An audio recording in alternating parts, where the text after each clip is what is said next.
بسم اللہ الرحمن الرحیم۔ قبر پرستی کا شرک، قسط نمبر 3۔ سابقہ پوسٹ میں ہم نے قبر پرستی کے شرک کے بارے میں بتایا تھا۔ اب ہم اس طرف آتے ہیں کہ ان فوت شدہ افراد کے نام کی نظر و نیاز کیوں کی جاتی ہے، ان کے عرس یا ان کے نام کے ایام کیوں منائے جاتے ہیں۔ شکر گزاری میں شرک۔ جیسا کہ ہر انسان جانتا ہے کہ تمام تر نعمتیں دینے والی صرف ایک اللہ کی ذات ہے۔ کسی مسلم سے یہ بات کہی جائے کہ ہندو کسی شخصیت کے بت کے سامنے کھڑے ہو کر بیٹے کا سوال کرتا ہے اور اسے بیٹا مل بھی جاتا ہے، تو بتائیں یہ بیٹا اللہ نے دیا یا اس بت نے دیا؟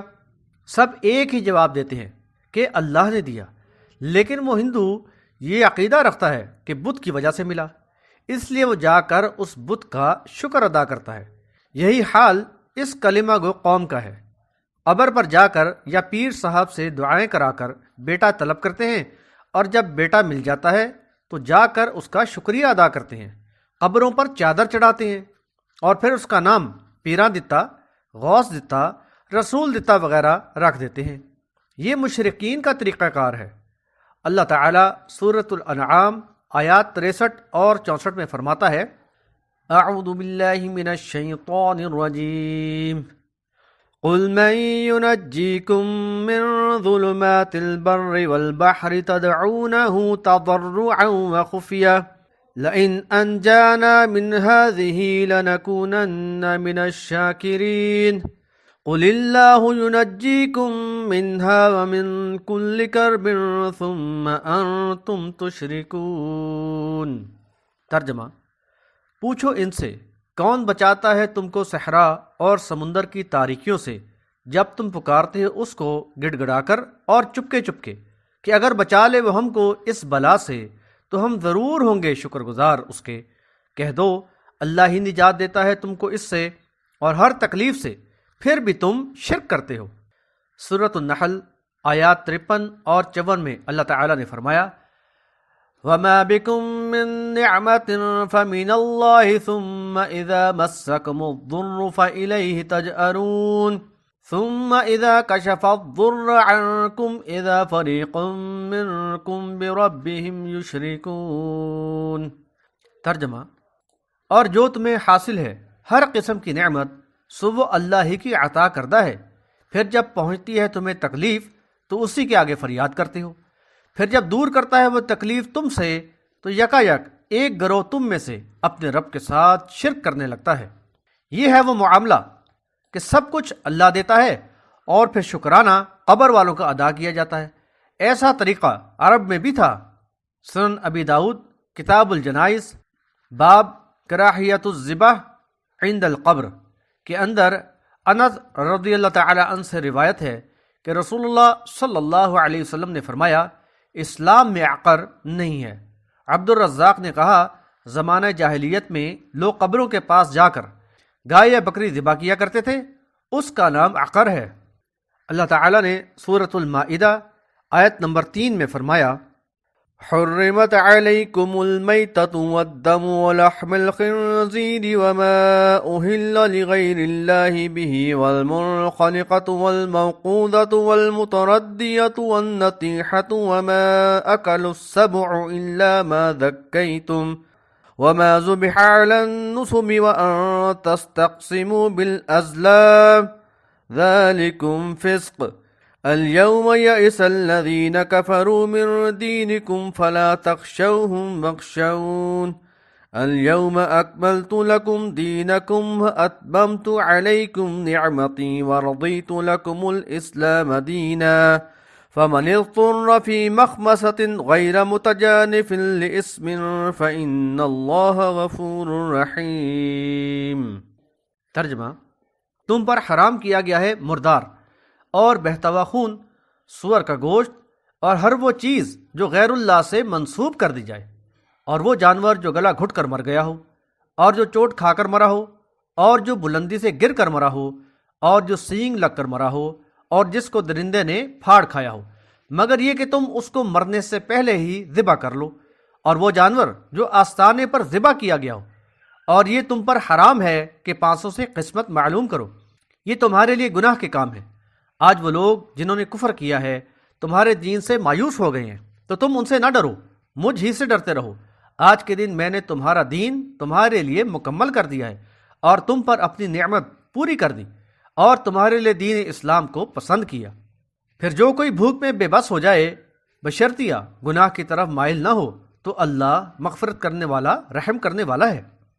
سورۃ الانعام آیت نمبر 136 میں فرمایا وَجَعَلُوا لِلَّهِ مِمَّا ذَرَأَ مِنَ الْحَرْثِ وَالْأَنْعَامِ نَصِيبًا فَقَالُوا هَذَا لِلَّهِ بِزَعْمِهِمْ وَهَذَا لِشُرَكَائِنَا فَمَا كَانَ لِشُرَكَائِهِمْ فَلَا يَصِلُ إِلَى اللَّهِ وَمَا كَانَ لِلَّهِ فَهُوَ يَصِلُ إِلَى شُرَكَائِهِمْ سَاءَ مَا يَحْكُمُونَ۔ ترجمہ: اور جو کھیتی اور مویشی اللہ نے پیدا کیے تھے ان لوگوں نے ان میں اللہ کے لیے ایک حصہ مقرر کیا اور دوسروں کا حصہ بھی رکھا، پھر اپنے گمان باطل سے کہا کہ یہ اللہ کا ہے اور یہ ہمارے ٹھہرائے ہوئے شریکوں کا۔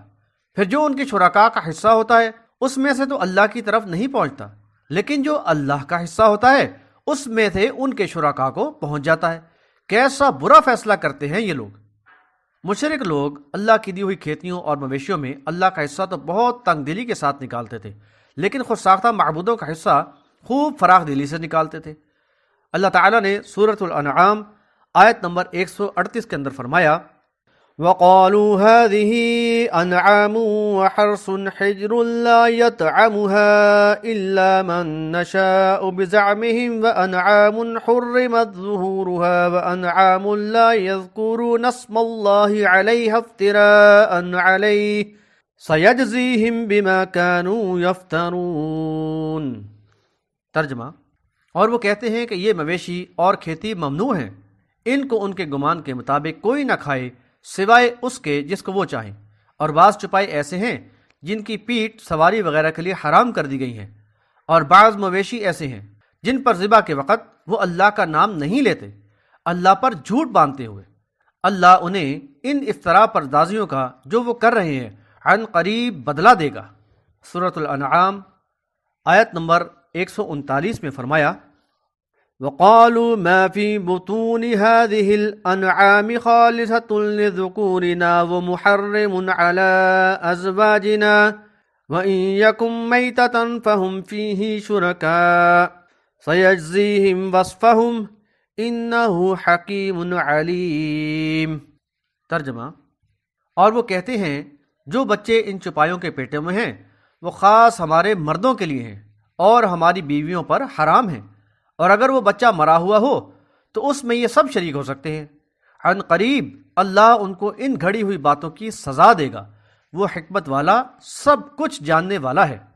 سورۃ الانعام آیت نمبر 144 میں فرمایا وَمِنَ الْإِبِلِ اثْنَيْنِ وَمِنَ الْبَقَرِ اثْنَيْنِ قُلْ آلذَّكَرَيْنِ حَرَّمَ أَمِ الْأُنْثَيَيْنِ أَمَّا اشْتَمَلَتْ عَلَيْهِ أَرْحَامُ الْأُنْثَيَيْنِ أَمْ كُنْتُمْ شُهَدَاءَ إِذْ وَصَّاكُمُ اللَّهُ بِهَذَا فَمَنْ أَظْلَمُ مِمَّنِ افْتَرَى عَلَى اللَّهِ كَذِبًا لِيُضِلَّ النَّاسَ بِغَيْرِ عِلْمٍ إِنَّ اللَّهَ لَا يَهْدِي الْقَوْمَ الظَّالِمِينَ۔ ترجمہ: اور اونٹ کی جنس میں سے دو اور گائے کی جنس میں سے دو، ان سے کہو کہ کیا اس نے دونوں نر حرام کیے یا دونوں مادائیں، یا وہ بچے جو ان ماداؤں کے رحموں میں ہیں؟ کیا تم اس وقت موجود تھے جب اللہ نے یہ حکم دیا تھا؟ پھر اس سے بڑا ظالم کون ہوگا جو اللہ پر جھوٹ باندھے تاکہ بغیر علم کے لوگوں کو گمراہ کرے۔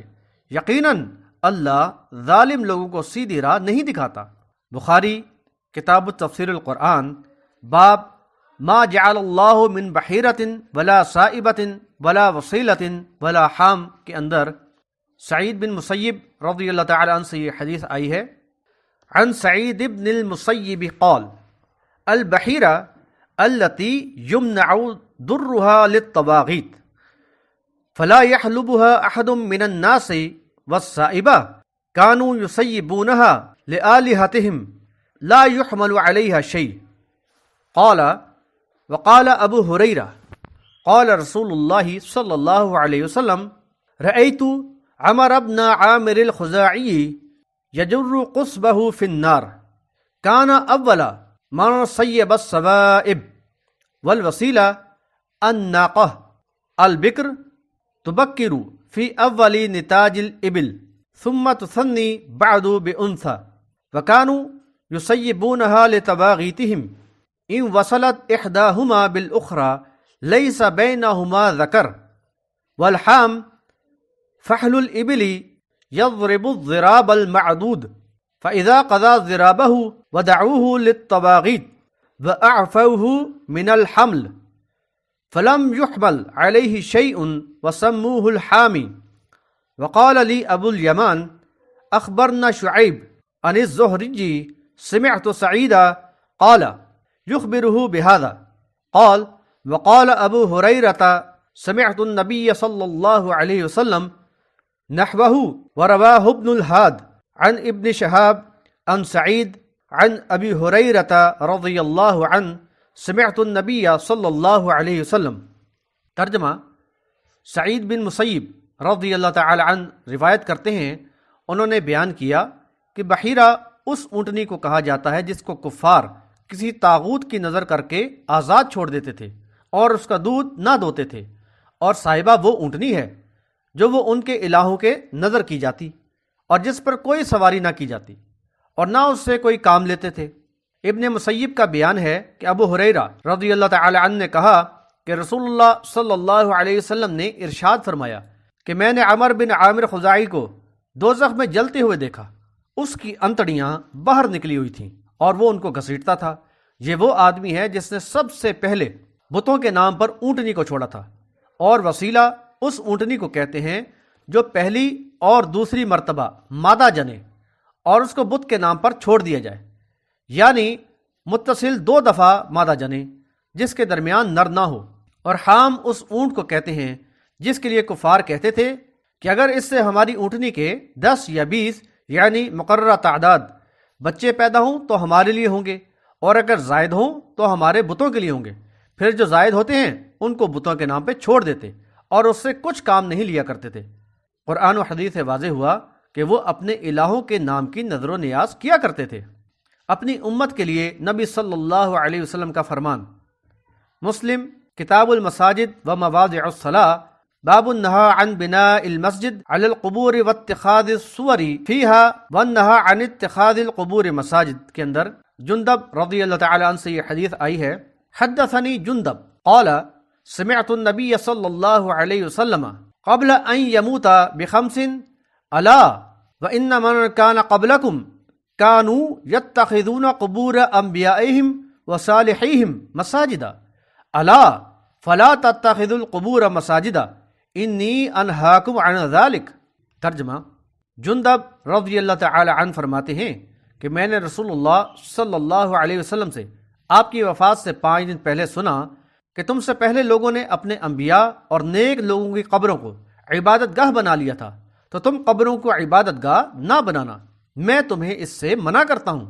ایسے ہی معاملات کی بے خونی کے لیے نبی صلی اللہ علیہ وسلم نے سب سے پہلے قبروں کی زیارت سے منع فرمایا، لیکن بعد میں اس کی اجازت دی. عبداللہ بن بریدہ رضی اللہ تعالی عنہ اپنے والد سے روایت کرتے ہیں کہ نبی صلی اللہ علیہ وسلم نے فرمایا نہیتکم عن زیارت القبور فزورها بحوالہ فی اول الاسلام و بیان نسخہ و اباحتہ الی متی شاء. ترجمہ: میں نے تمہیں قبروں کی زیارت کرنے سے منع کیا تھا، تو اب تم قبروں کی زیارت کر لیا کرو. دوسری روایت میں قبروں کی زیارت کی وجہ بھی ملتی ہے. مسلم کتاب الجنائز باب استئذان النبی صلی اللہ علیہ وسلم ربہ عز وجل فی زیارت قبر امہ کے اندر یہ حدیث ان الفاظ میں آئی ہے فزوروا القبور فانہا تذکر الموت. ترجمہ: بس قبور کی زیارت کیا کرو کیونکہ وہ تمہیں موت یاد کراتی ہے. گویا قبروں پر جانے کی اجازت صرف اس لیے دی گئی تھی کہ انسان کو وہاں جا کر اپنی موت یاد آئے. انشاءاللہ اگلی قسم میں یہ بیان کریں گے کہ اس امت میں قبر پرستی کیسے آئی.